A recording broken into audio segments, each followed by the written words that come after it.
Bienvenidos a Club de Prensa en NTN 24. Transmitimos a 3 cuadras de la Casa Blanca desde Washington. No olviden ustedes que al final del programa pueden encontrar a partes del mismo en nuestra página de Facebook, por nuestra cuenta de Twitter y el audio, el podcast en SoundCloud. Les doy la bienvenida a los invitados al programa hoy. En primer lugar, el corresponsal jefe de la Agencia Mexicana de Noticias Notimex, José López Zamorano. Bienvenido, Pepe, como siempre. Gracias. Y el corresponsal del Universal de México, José Jaime Hernández, bienvenido también. Un placer. La noticia, la primera, tiene que ver con lo que ocurrió aquí en Estados Unidos anoche. Casi 3 horas de debate en la CNN entre 11 de los precandidatos republicanos a las elecciones presidenciales de noviembre del año entrante. Y básicamente lo que ocurrió es que eran todos contra Donald Trump, un hombre de que decimos que no vamos a volver a hablar, pero aquí estamos hablando nuevamente de él. Hubo varios rifirrafes ahí entre Jeb Bush, el exgobernador de la Florida, que en los sondeos está triplicado por el señor Trump. Hubo otros rifirrafes entre Trump y Carly Fiorina, una mujer que fue presidenta de Hewlett Packard, y también tuvo el señor Trump algunos inconvenientes con los demás, incluso con Marco Rubio, el senador cubanoamericano republicano de la Florida. ¿Qué lectura le da usted a este debate? Porque uno ve un análisis del diario The New York Times y dice que básicamente a ninguno le fue mal. ¿Usted está de acuerdo? No necesariamente, ¿no? Yo sigo viendo con extrañeza el ascenso de Donald Trump, ¿no? Porque evidentemente este debate confirmó lo que ya sabíamos, ¿no? Que tiene huecos enormes, tiene una pelea a muerte con la realidad y con los hechos reales, tiene dificultad para aprender, tiene escasa curiosidad intelectual y eso lo demostró en una amplia gama de temas, ¿no? Si a eso unamos este estilo visceral, temperamental, mercurial que tiene, ¿no? Y que lo demostró con este inicio de ataque gratuito contra Rand Paul, ¿no? Cuando dijo que no entendía ni por qué estaba en el debate, ¿no? Cuando estaba en 11º lugar, ¿no? Cuando Paul, si bien ha hecho críticas, han sido críticas pues intelectualmente honestas, me parece, sobre Donald Trump. Creo que ahí el gran perdedor, en mi opinión personal, obviamente una gran cantidad de los republicanos están en desacuerdo conmigo, fue Donald Trump. Él ha mostrado que no tiene esta capacidad para entender problemas complejos. Cada vez que hay una problemática y una pregunta específica sobre temas de política exterior, recurre a generalidades, banalidades, al ataque, a tipos de respuesta que no entran en la sustancia del asunto. Y eso queda en evidencia, por ejemplo, cuando tocaron el tema de política exterior, las respuestas que daba un Marco Rubio, por ejemplo, ¿no? Que obviamente es una persona que conoce. La propia Carly Fiorina, que era presidenta de Hewlett Packard, de una empresa tecnológica, tuvo mejores respuestas en temas de política exterior que el propio Donald Trump, ¿no? Ahora, es un poco triste ver, ¿no?, que estos candidatos republicanos se están consumiendo en sí mismos y realmente no están respondiendo lo que probablemente son las inquietudes legítimas de muchos republicanos, porque la razón por la que estamos viendo a Donald Trump y a Ben Carson, el neurocirujano, en los primeros lugares, ¿no?, a diferencia de los políticos tradicionales, es porque hay una clara frustración de los electores, de que creen que Washington no está funcionando y que quieren traer a una fuerza externa, una nueva cara, un nuevo espíritu para transformar las cosas que en Washington se ven como un fuerte estancamiento político. Y lo que están obteniendo es o una actitud muy taimada, en el caso de Carson, ¿no?, que es casi difícil de entender lo que quiere decir, ¿no?, o una actitud visceral y muy poco craneal en el caso de Trump, ¿no? Entonces yo creo que sí, efectivamente, Trump es el gran perdedor, pero tampoco creo que haya un gran ganador en ese debate, ¿no? Si bien Marco Rubio se mostró bien en política exterior, creo que en el primer debate de los segundo nivel, el Lindsey Graham también hizo un buen papel. Creo que en el fondo ha habido muy poco análisis de fondo de las propuestas, de los grandes problemas de Estados Unidos, y creo que quienes nos echamos el maratón de 2 horas primero y 3 horas después, no aprendimos mucho nuevo de este debate político. Este debate se llevó a cabo en la Biblioteca Presidencial Ronald Reagan, en Simi Valley, en el estado de California, en la costa oeste de los Estados Unidos. También hubo críticas prácticamente de todos ellos contra Hillary Clinton, que es la candidata o precandidata del Partido Demócrata que está encabezando las encuestas. Pero es que llama la atención de Donald Trump una cuestión. Él, en algún momento, Jeb Bush, cuya esposa es mexicana y se llama Columba, criticó hace algunas semanas, criticó el hecho de que Jeb Bush habla español, lo criticó Donald Trump, por supuesto habla español con su esposa, con Columba, y ayer Jeb Bush le dijo, hombre, usted de una forma inapropiada criticó a mi mujer, usted debería pedir excusas aquí. El señor Trump dijo que no. Posteriormente el señor Jeb Bush dijo, hombre, cuando yo era gobernador de la Florida, el señor Trump, que además dio dinero para algunas campañas de Bush, trató de hacer lobby para abrir unos casinos en ese estado del sureste de los Estados Unidos, pero no logró hacerme cambiar de parecer, dijo Bush. El señor Trump dijo, mire, no sea mentiroso que yo nunca he hecho ese tipo de lobby, y además si yo hubiera querido, yo habría conseguido que abrieran un casino en la Florida, entre otras cosas porque yo conozco a mi gente, como diciendo, como yo soy un hombre que tiene, qué sé yo, 4.000 millones de dólares, él dice que tiene 10.000 millones de dólares, pues puede hacer básicamente lo que le dé la gana. ¿Por qué sigue habiendo tanta gente que apoya a un hombre que dice esas cosas que ha dicho Trump desde el principio? Porque parece no haber explicación. Tal vez hay una frase muy famosa de Nicolás Gómez Dávila, un pensador colombiano, que decía, los pueblos a veces aciertan cuando se asustan, pero siempre se equivocan cuando se entusiasman. ¿Será eso? Sí, y yo creo que el debate de anoche, maratónico, innecesariamente largo desde mi punto de vista, demostró que Donald Trump en muchos sentidos es una especie de pancake que estaba demasiado esponjado, ¿no? Anoche como que se contrajo Donald Trump y su universo. Y yo creo que en el curso de los próximos días vamos a ver si esta actuación, desde mi punto de vista bastante carente de Donald Trump, sobre todo como dice Pepe, en materia de política exterior, realmente se refleja en las encuestas. A mí me llama la atención todo, la puesta en escena en esta biblioteca fantástica de Simi Valley, y te habla un poco del sentido de este debate, que fue más espectáculo, fue más forma y menos fondo. Desde mi punto de vista fue un debate bastante disperso. Los periodistas, también desde mi punto de vista, desde mi humilde punto de vista, se quedaron bastante cortos, fueron incapaces de controlar, entre otros, a Donald Trump. Fue el debate muy disperso y en temas muy puntuales. Sí. En materia de política exterior, no consiguieron en las repreguntas acorralarlos o arrinconarlos, realmente poner en tela de juicio sus credenciales. Yo creo que Donald Trump, yo por primera vez lo vi carente de reflejos. Cuando le preguntan, bueno, usted ha dicho que va a resolver, finalmente ¿cómo lo va a hacer? Y la única respuesta que se le ocurrió, bueno, yo voy a contratar a un buen equipo. Un buen equipo para que nos asesore. No se reconoció abiertamente que no tiene ni idea. Porque dice, bueno, ¿y cómo va a resolver el tema, por ejemplo, de Rusia en Siria? Bueno, pues me llevaré bien con Putin, ¿no? ¿Y cómo va a resolver el tema del Estado Islámico en Siria? No, pues que se peleen entre ellos, ¿no? Y entonces es increíble realmente la falta de conocimiento de este tipo. Y en términos generales del resto, aunque Fiorina, como dice Pepe, tuvo bastante buena actuación, bastante buenos reflejos, sí, también se quedó un poquillo corta en materia de política exterior. Yo creo que el más destacado de todos, por obvias razones, fue Marco Rubio. Es el que está mejor informado, forma parte del Senado, maneja muchísima información. Y en términos generales, yo me atrevería a decir que en términos de los estándares, que aceptamos los estándares de ayer, yo declararía ganadora a Carly Fiorina, porque consiguió realmente ganar una importante cuota de pantalla, porque sí, consiguió alzar la voz en nombre de las mujeres y porque consiguió poner en evidencia a Donald Trump. ¿Y alguna vez ¿Quién fue el ganador ayer? Yo creo que el ganador fue, en mi opinión personal, Marco Rubio. Creo que Marco Rubio mostró que conoce los temas, que es una persona que está interesada intelectualmente en profundizar sobre los asuntos importantes. Puede que no estés necesariamente de acuerdo con Marco Rubio, como sabemos, se echó para atrás en temas importantes para muchos latinos como fue migración, pero por ejemplo, se defendió muy bien y apoyó el hecho de que Jeb Bush hable español, lo cual me pareció una barbaridad la crítica de Trump que nadie debería hablar, pero creo que en muchas maneras, retomando el tema de Jaime, parecía un debate como de secundaria, ¿no? Como Trump reclamándole a Rubio, bueno, tú sabes más porque estás en el Senado, yo no soy senador. O sea, una cosa absurda, ¿no? Y muy bien Rubio a responderle, bueno, el presidente de Estados Unidos tiene que ser presidente desde el primer día, no tenemos tiempo ni una curva de aprendizaje.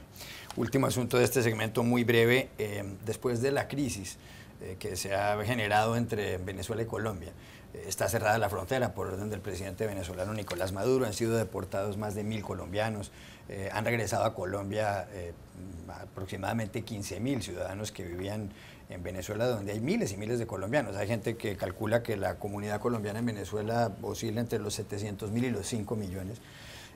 Pues finalmente el presidente ecuatoriano Rafael Correa anunció ayer que va a haber un encuentro cara a cara de Juan Manuel Santos, presidente de Colombia, y de Maduro el próximo lunes a las 2 de la tarde hora local en Quito, en el Palacio de Carondelet. ¿Puede solucionar eso la crisis o usted cree que esto simplemente será el inicio de unas conversaciones? A mí me ha sorprendido este calendario y los tiempos, la línea de tiempo que se ha elegido. Yo creo que nos sorprendió a muchísimos, ¿no? La noticia de que se reunían el lunes próximo. Y yo creo que yo no esperaría demasiado de este mano a mano entre el presidente Santos y Maduro, Creo que al presidente, sobre todo al presidente Maduro, se dio cuenta que la atención estaba quizá demasiado puesta en el tema de los presos políticos, que ya estaba consiguiendo galvanizar a la opinión pública en todo el hemisferio, el caso de Leopoldo López, y dijo, bueno, creo que ya es tiempo de cambiar de foco y de atención, sí. Vámonos a platicar con Santos y a ver qué sacamos claro en el asunto de la frontera. Un minuto, Pepe López Zamora. Bueno, básicamente creo que lo comentamos en este programa cuando inició la crisis, ¿no? Si la lógica del gobierno colombiano era que Venezuela pagara un costo político por esta acción, ¿no?, de deportar a colombianos sin el proceso debido, bueno, la lógica era venir a los organismos internacionales. Si la lógica era tratar realmente de resolver el problema de los que están siendo deportados, de las gentes que ya salieron y ni siquiera pudieron llevar sus pertenencias, bueno, hacía falta cara a cara. Sin embargo, Colombia está, creo yo, desinflando las expectativas. No lo quiere ni siquiera caracterizar como un encuentro bilateral, sino un encuentro cuatripartita, lo cual me quiere decir, obviamente, que esto se va a prolongar. Me da la impresión que sigue cuidando demasiado las formas del gobierno colombiano, no quiere premiar, digamos, políticamente lo que hizo Nicolás Maduro. Así que mi expectativa para que en este encuentro se resuelvan las cosas, ¿no? Yo creo que lo que más vamos a ver avanzar es una agenda temática, el contrabando, crimen organizado, la presencia quizá de grupos irregulares de Colombia en Venezuela, etcétera. Algunos temas de la muy compleja agenda, pero no espero una solución inmediata. Gracias a los dos por haber estado aquí, y eso que no hablamos de México. Y ustedes no se vayan porque enseguida viene Charles Powell, director del Real Instituto Elcano, uno de los mejores think tanks, tanques de pensamiento, no solamente de España, sino de Europa. Ya volvemos. Volvemos a Club de Prensa en NTN 24 desde Washington, y ahora tenemos a un invitado muy especial. Se trata del director del Real Instituto Elcano, uno de los think tanks, de los institutos de pensamiento y de análisis más importantes de España y de Europa, Charles Powell. Bienvenido aquí a este programa, señor Powell. Muchas gracias, Juan Carlos. Un placer estar aquí. Ha venido usted a Washington acompañando al príncipe Felipe, el monarca español que venía con la reina, con Leticia Ortiz. Y además sostuvo el rey Felipe, hasta era príncipe hasta hace poco y todo el mundo sigue diciendo. Nos pasa a todos esto. Y nos pasa a todos. El rey Felipe ha mantenido una cita con el presidente de Estados Unidos, Barack Obama, en el despacho oval de la Casa Blanca hace pocas horas. ¿Qué importancia tiene ese viaje? Tiene mucha importancia en perspectiva española porque es el primer viaje del rey, como rey, a Washington. No era un viaje de Estado, era un viaje oficial, pero yo creo que hay que verlo como parte, digamos, de su presentación al mundo, la presentación al mundo de este joven monarca que sobre todo tiene ante sí el enorme reto de superar las dificultades, los problemas, la crisis que dejó su padre, el rey don Juan Carlos.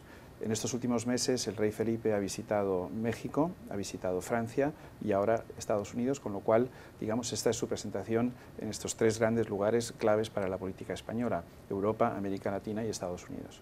¿Qué fue lo más importante en esta reunión? Porque lo que apareció en la prensa española fue una declaración del presidente Barack Obama que dijo que a él le gustaría ver una España fuerte y unificada. Sí. Se estaba refiriendo Obama, uno supondría que sí, al hecho de que hay intereses independentistas, especialmente en dos regiones de España, en el País Vasco por un lado y en Cataluña por otro. Y hablando de Cataluña, que es esta comunidad autónoma que está al noreste, cuya capital es Barcelona y donde hay algo más de 7 millones de habitantes, pues hay unas elecciones legislativas, regionales, el próximo día 27.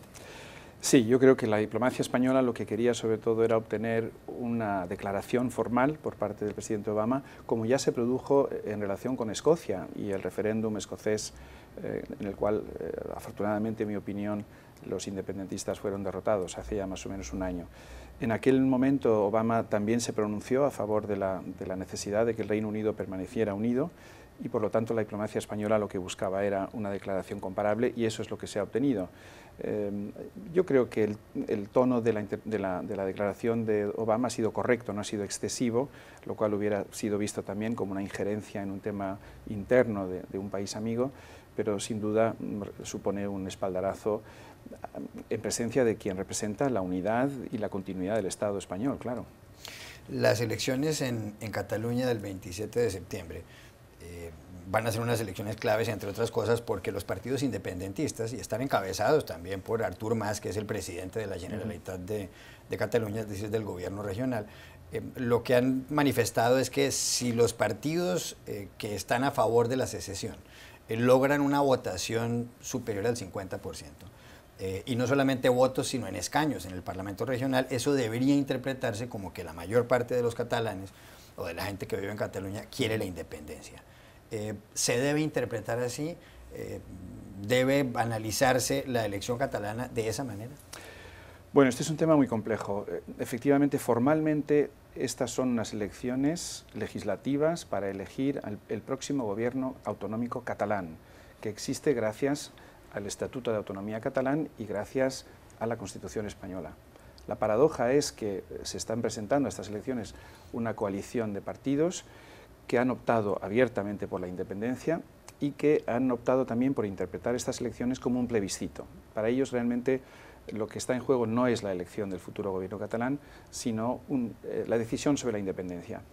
Bueno, esto es deshonesto políticamente y además esto tiene varios problemas. Por ejemplo, esta coalición de partidos sostiene que si obtienen 68 escaños, es decir, la mayoría absoluta de escaños, con independencia del número de votos necesarios para obtener esos 68 escaños, eso será suficiente para iniciar el proceso de declaración unilateral de independencia de Cataluña respecto de España. Constitucionalmente, políticamente, yo diría incluso moralmente, a mí me parece absolutamente inaceptable esa decisión. Los secesionistas mueven la portería, ¿no? Ellos definen las reglas de juego y mueven la portería según los objetivos que van señalándose, que van marcándose a lo largo del proceso. Dicho esto, es indudable que si esta coalición independentista obtiene los 68 escaños, se abre un periodo político de gran incertidumbre en el cual realmente el futuro de la relación entre Cataluña y el resto de España estará en duda. Ellos se han marcado una hoja de ruta, ellos piensan que pueden alcanzar la independencia plena en un plazo de 18 meses y ellos han explicado cuáles son los pasos que adoptarán durante este tiempo. Mucho dependerá de la reacción del Gobierno de Madrid y, como usted sabe, en diciembre hay unas elecciones generales en España y, por lo tanto, mucho dependerá de esas elecciones generales que presumiblemente se celebrarán el 20 de diciembre.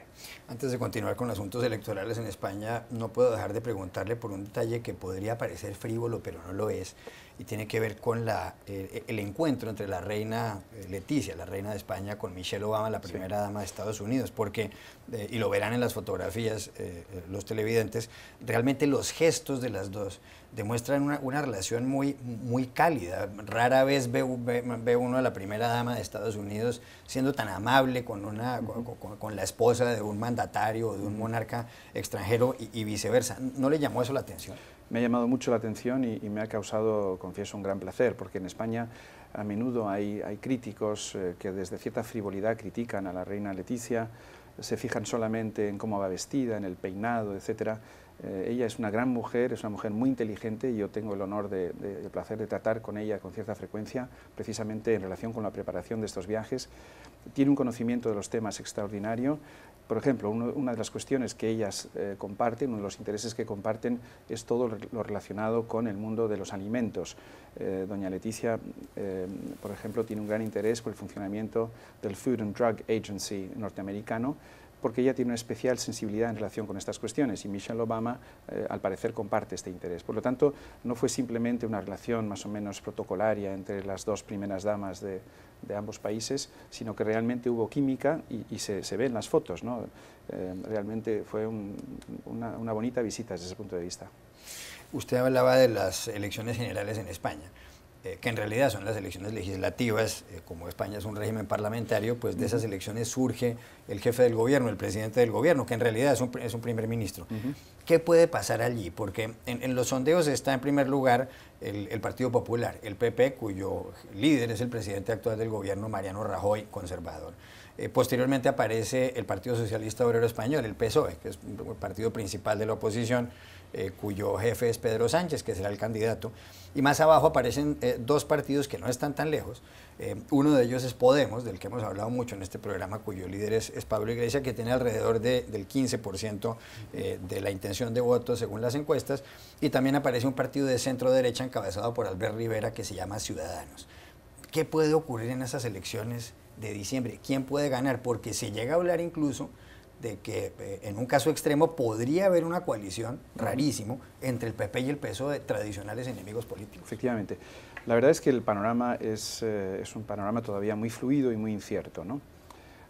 Durante más de un año llevamos hablando del auge de estos nuevos partidos. Efectivamente, Podemos, partido de la izquierda más o menos radical, y Ciudadanos, partido más centrado, españolista, cuya digamos, principal preocupación es la unidad de España, etc.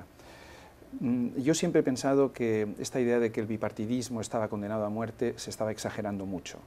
Los dos grandes partidos tradicionales, el Partido Popular y el Partido Socialista, son dos grandes partidos, tienen más de 500.000 de militantes, tienen una larga historia electoral a sus espaldas, tienen grandes maquinarias electorales, y yo creo que evidentemente mucho tiene que ver con la crisis económica, ¿no? La población española ha atravesado una crisis brutal de 6 años de duración, con niveles de desempleo altísimos, en torno al 25%, hoy afortunadamente algo menor. Hoy finalmente España está creciendo, es la segunda economía que más rápidamente crece en la Unión Europea, más del 3% anual, pero el coste social de esta crisis ha sido brutal y es lógico que eso haya generado desafección. Yo creo que a medida que se ha ido recuperando la economía, muchos españoles han empezado a volver a creer un poco más en las opciones tradicionales, es decir, el Partido Popular y el Partido Socialista. A pesar de eso, los dos partidos emergentes van a tener un resultado razonable, superior al 10%. Yo creo que, como sugieren las encuestas, ganará el Partido Popular, y lo más probable, el escenario creo más probable, es una coalición entre el Partido Popular y Ciudadanos, lógicamente encabezada por el Partido Popular, que será el partido más votado. Pero no existe la garantía absoluta de que la suma de estos dos partidos sea suficiente para gobernar. La segunda opción sería una coalición entre el Partido Socialista y Ciudadanos, pero de nuevo tampoco existe la certeza de que esto sea suficiente.